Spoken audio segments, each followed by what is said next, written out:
नमस्कार दोस्तों, आप सभी लोगों का बहुत बहुत स्वागत है आप सभी के अपने YouTube परिवार स्टूडेंट डिलाइट में। प्यार दोस्तों, आज हम आपको झारखंड के विस्थापन एवं पुनर्वास नीति से संबंधित सभी महत्वपूर्ण प्रश्नों को क्लियर करवाने वाले हैं। आप लोग इस वीडियो में शुरू से अंत तक बने रहिएगा ताकि आज के बाद जब भी कभी आपके एग्जाम में विस्थापन एवं पुनर्वास नीति से संबंधित अगर प्रश्न पूछे जाएं तो उसका उत्तर आप आसानी से कर पाएं। चलिए आइए देखिए, विस्थापन एवं पुनर्वास नीति से संबंधित पहला सवाल, निम्न में से कौन सा एक विस्थापन एवं पुनर्वास नीति का उद्देश्य नहीं है? जी हाँ, कौन उद्देश्य नहीं है?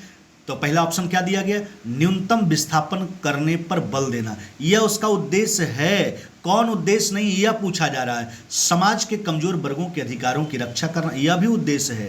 पुनर्वास की प्रक्रिया का तेजी से कार्यान्वयन सुनिश्चित करना, यह भी उद्देश्य है।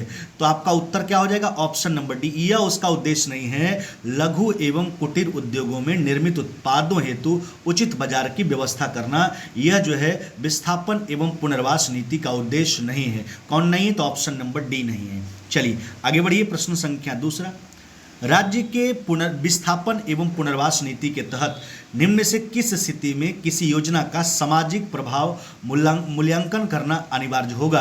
तो आपका उत्तर हो जाएगा ऑप्शन नंबर बी, जिस परियोजना में सामूहिक रूप से किसी भी क्षेत्र में 100 या अधिक परिवारों का अनैच्छिक विस्थापन होता है उसमें सामाजिक प्रभाव मूल्यांकन करना अनिवार्य होगा। ऑप्शन नंबर हो जाएगा आपका बी। आगे बढ़िए, प्रश्न संख्या तीसरा, विस्थापन एवं पुनर्वास नीति के अंतर्गत निम्न में से किस परिस्थिति में विस्थापन एवं पुनर्वास प्रशासक की नियुक्ति अनिवार्य है? तो आपका उत्तर हो जाएगा ऑप्शन नंबर बी, 100 या इससे अधिक परिवारों के अनैच्छिक विस्थापन होने की संभावना होने पर। ऑप्शन नंबर हो जाएगा बी। आगे बढ़िए, प्रश्न संख्या 4, विस्थापन एवं पुनर्वास नीति के तहत कम से कम किस स्तर तक के अधिकारी को विस्थापन एवं पुनर्वास प्रशासक के रूप में नियुक्त किया जाएगा?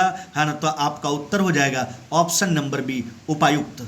आगे बढ़िए, प्रश्न संख्या 5वां, विस्थापन एवं पुनर्वास नीति के तहत सामाजिक प्रभाव मूल्यांकन से कितने दिनों के अंदर जन सुनवाई का कार्य पूरा किया जाएगा?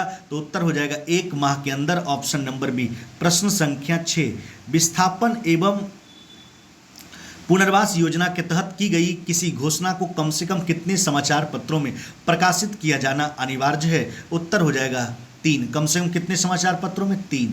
आगे बढ़िए, प्रश्न संख्या 7वां, विस्थापन एवं पुनर्वास नीति के किस अध्याय में परियोजना के सामाजिक प्रभाव मूल्यांकन पर चर्चा की गई है? तो आपका उत्तर हो जाएगा, है ना, ऑप्शन नंबर डी, है ना, 4था अध्याय में, है ना। चलिए आगे बढ़ जाइए, है ना। प्रश्न संख्या 8वां, विस्थापन एवं पुनर्वास योजना के तहत घोषणा के कितने दिनों के अंदर सर्वेक्षण पूरा किया जाना अनिवार्य है? उत्तर हो जाएगा 60 दिन के अंदर। Option number B.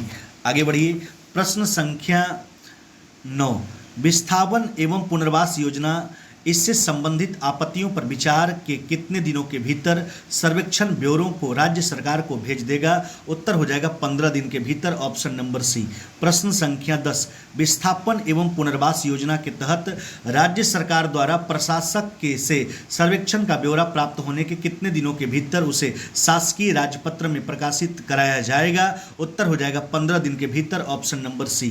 प्रश्न संख्या 11, विस्थापन एवं पुनर्वास योजना के तहत राज्य सरकार द्वारा राज्य पत्र में सर्वेक्षण को ब्यौरा प्रकाशित कराने के कितने दिनों के भीतर किसी क्षेत्र या क्षेत्रों को विस्थापन क्षेत्र के रूप में घोषित किया जाएगा? है ना, तो आपका उत्तर हो जाएगा 15 दिन के भीतर। Option number C. प्रश्न संख्या 12, विस्थापन एवं पुनर्वास योजना के संबंध में निम्न में से कौन सा कथन सत्य नहीं है? जी हाँ, विस्थापन पुनर्वास आयुक्त के द्वारा विस्थापन कार्य पूरा होने के पूर्व कोई भौतिक विस्थापन नहीं किया जाएगा, यह सही कथन है। विस्थापन के संपन्न होने का प्रमाण पत्र ग्राम सभा से परामर्श करके ही निर्गत किया जाएगा, यह भी सत्य कथन है। प्रभावित परिवारों के विस्थापन हेतु ऐसी भूमि का उपयोग किया जाएगा जहां भवन आदि अवस्थित हो, यह भी सही है। यानी उपरोक्त सभी कथन सत्य हैं, कोई भी असत्य नहीं है। सत्य नहीं, असत्य ढूंढना था, कोई असत्य नहीं, सबका सब सत्य है। आगे बढ़िए प्रश्न संख्या 13, विस्थापन एवं पुनर्वास योजना के संबंध में कौन सा कथन सत्य है? जी हाँ, तो आपका पहला ही सत्य है ना। अनुसूचित क्षेत्रों में 100 या इससे अधिक अनुसूचित जनजातियों के परिवारों के अनैच्छिक विस्थापन के मामले में जनजातीय सलाहकार परिषद से परामर्श किया जाएगा। यह सही आपका ऑप्शन नंबर ए। प्रश्न संख्या 14, यदि किसी परिवार का घर अधिकृत किया जाता है तो एकल परिवार को विस्थापन एवं पुनर्वास योजना के तहत बिना लागत के कितनी जमीन आवंटित की जाएगी? तो उत्तर हो जाएगा आपका ऑप्शन नंबर बी, ग्रामीण क्षेत्र में 10 डिसमिल तथा शहरी क्षेत्र में 5 डिसमिल। आगे बढ़िए प्रश्न संख्या 15, यदि विस्थापन से प्रभावित किसी भी परिवार को सरकारी भूमि नहीं दी जा सके तो विस्थापन एवं पुनर्वास नीति के तहत उसे परियोजना या टाउनशिप या इससे सटे क्षेत्र में भूमि उपलब्ध कराने का प्रावधान किया गया। इसे कितनी भूमि उपलब्ध कराई जाएगी? है ना, तो उत्तर हो जाएगा अपनी खोई भूमि का 10%, जितना उसका भूमि जाता है उसका 10%। आगे बढ़िए प्रश्न संख्या 16, यदि किसी विस्थापित परिवार के पास पशु हो और उसे पशुमाला के निर्माण हेतु विस्थापन एवं पुनर्वास नीति के तहत कितनी राशि सहायतार्थ उपलब्ध कराई जाएगी? है ना, तो उत्तर हो जाएगा 35,000 रुपया, ऑप्शन नंबर डी।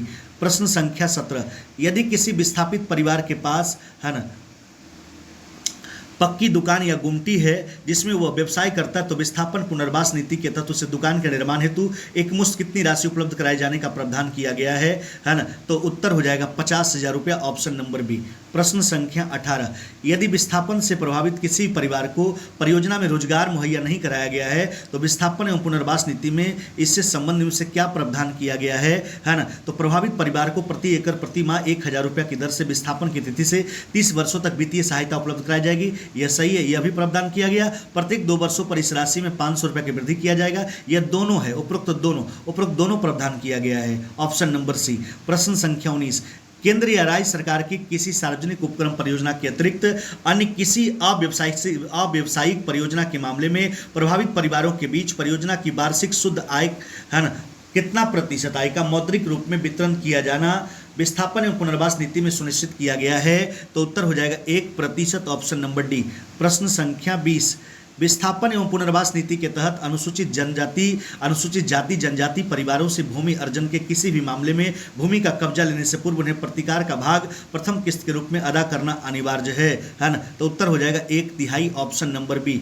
प्रश्न संख्या 21, विस्थापन एवं पुनर्वास नीति के अंतर्गत शामिल मामलों से पैदा होने वाली शिकायतों के समयबद्ध निपटाने हेतु राज्य सरकार द्वारा एक न्यायाधिकरण के गठन का प्रावधान किया गया। इस न्यायाधिकरण में कितने सदस्य होंगे? तो कितने होंगे? 3 सदस्य होंगे, ऑप्शन नंबर बी। प्रश्न संख्या 22, राज्य स्तरीय विस्थापन एवं पुनर्वास परिषद का अध्यक्ष कौन होगा? तो मुख्यमंत्री। कौन होगा? मुख्यमंत्री, ऑप्शन नंबर डी। तो यह था विस्थापन एवं पुनर्वास नीति से संबंधित सारे महत्वपूर्ण प्रश्न जिसमें मैंने टॉप 22 प्रश्नों का डिस्कशन करवाया। उम्मीद करते हैं कि आज के बाद जब भी कभी आपके एग्जाम में विस्थापन एवं पुनर्वास नीति से संबंधित अगर प्रश्न पूछे जाएंगे तो आप उसका आसानी से उत्तर कर देंगे। अगर आपको वीडियो अच्छा लगा वीडियो को लाइक जरूर करें और दोस्तों में शेयर करना तो बिल्कुल भी ना भूलें। हाँ, अब देखिए एक फेसबुक आपको बना के दिया गया है, नया फेसबुक है ना, जो पुरुषोत्तम कुमार के नाम से आप उसको फॉलो कर सकते हैं। वहाँ आपको भी बहुत सारा जो है कंटेंट, बढ़िया कंटेंट मिलता है। तो जो लोग फेसबुक पेज फॉलो किए हो तो किए ही हैं। पुरुषोत्तम कुमार नाम का एक फेसबुक है ना, जहाँ आपको उसको भी फॉलो कर लेना है। वहाँ भी आपको बेहतर कंसेप्ट जो है प्रदान किया जाता है। और जो लोग अभी तक यूट्यूब चैनल को सब्सक्राइब नहीं किए, सब्सक्राइब करके बेल आइकन को दबा लीजिए ताकि वीडियो का नोटिफिकेशन आपके पास पहुँचता रहे और आप उसका फायदा उठाते रहे। वीडियो देखने के लिए बहुत बहुत धन्यवाद।